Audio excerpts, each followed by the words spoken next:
I've kind of been asking everybody like what type of viewer they are when they're not playing on a Saturday. What do you do you look for certain things or? I just watched the O-lines pretty much, Yeah. O-line, D-line, and then Bama Tennessee was a little bit more fun because there was a lot of big plays and stuff like that, and they were throwing the ball around. So that one was a really fun one to watch. Do you take anything specific away ever, or is it just kind of general stuff? Yeah, I like to watch whenever they upload the back copies of the game, so you can watch offensive line stuff. I'm really interested in it. If I like the stuff that they've done, there's a lot of good offensive lines playing on Saturday. But it was a fun day to. If I can't be playing football, I'd like to be watching it. So it was fun. Is it hard watching something like Utah USC where you're going to see one, maybe both of those teams later in the year to watch it like that and not get ahead of yourself? Yeah, I don't really think about. I didn't think about it like that. I was just like, yeah, I'm just watching football. So it was fun to watch. Both really good teams going at it, and like I said, the whole slate of games. TCU had a good game too, so it was fun to watch all those games. What specifically about this UCLA front kind of stands out and has made them so effective from what you've seen? Yeah, they've got a bunch of new players. We haven't played really any of these guys before, just from the front seven perspective. We played a couple of them last year, but a lot of these guys are new, and they play really well into their scheme, and they're also just really talented players. So they did a really good job of getting a bunch of talent, acquiring a bunch of talent, and UCLA's always got a lot of talent, so that's nothing new there. But they play really well into their scheme. Their gap discipline. The unbelievable pass rush. They're probably going to be the best pass rushing team we've seen this whole year. So it'll be a good test for us. The numbers are going around. You guys have allowed one sack this year as an offensive line. I think you've allowed Bo to be hit like 3 times or something like that. Is all. It may be an overly simple question, but how do you guys accomplish that? I've said it, a few times. Just I think us meeting and getting extra meeting time, just with the players and just being like, hey guys, let's head up the facility, let's go watch some blitzes. We did that last night. We'll do it again tonight, again tomorrow, then probably Friday too. Bo and I'll get together and just tie up some loose ends. But yeah, no, I just think guys buying into protection, and Coach Clem has done an excellent job at making sure our protection is right, teaching us.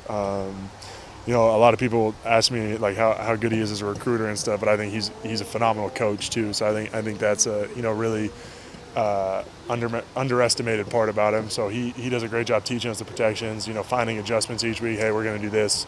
Versus this front, and I think he's done a phenomenal job at just getting us ready for the games. Was there a moment when you first started working with him that really stood out, where you're like, okay, this guy has this kind of reputation as a recruiter, but he's a hell of a coach too?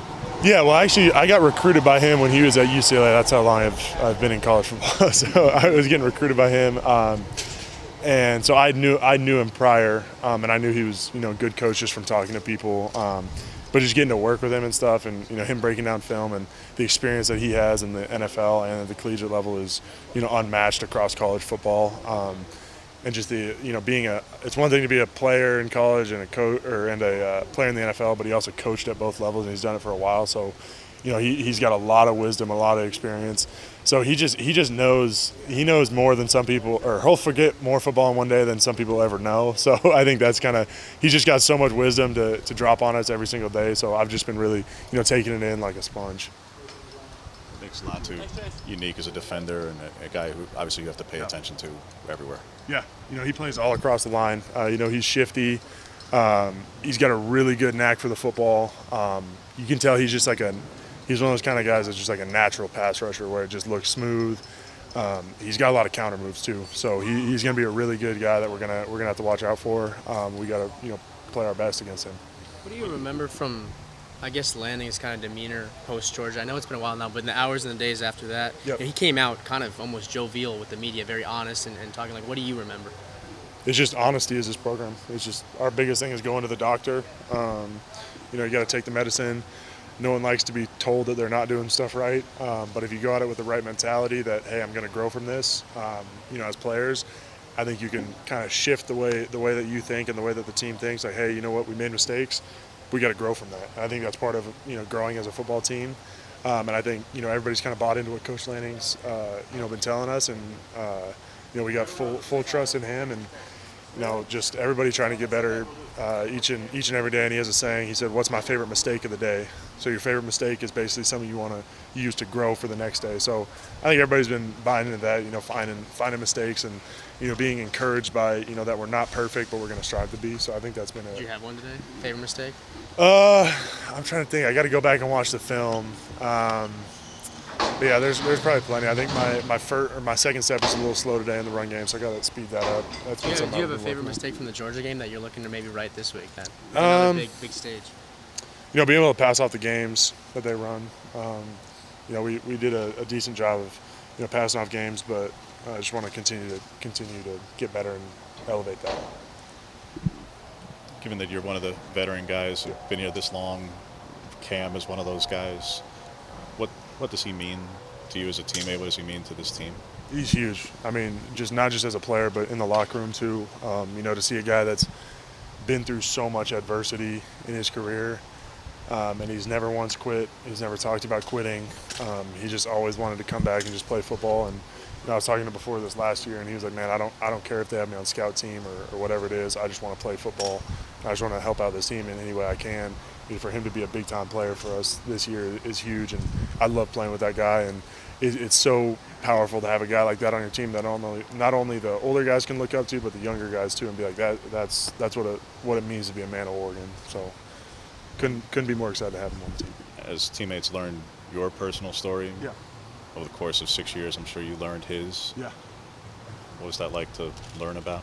Yeah, I think both of us, been through adversity in our life, and we learned a lot from each other. Without going into too much depth, I just think it's good to have guys like that on the team, and also like Coach Lanning emphasizing to get real sessions. And we're not two guys that'll really share our story unless kind of prodded at. So that gave us the opportunity to kind of share our life stories and how we got here. And I think that's been huge for guys to see on the team, and just being able to make connections with guys on the team has been huge.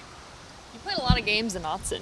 Yeah. And this is another one. Yeah. If there's anything about this game that maybe makes it special or specific, what would that one thing maybe be? We try not to buy into the hype of making this game bigger than it is. It's a football game. It's 120 yards long, 53 1/3 yards wide. So it's trying not to make it bigger than it needs to be. But it's a big game because it's the next game, and UCLA is a phenomenal opponent. They play hard for 4 quarters. Really good defensive scheme. It's going to be a huge challenge for us up front.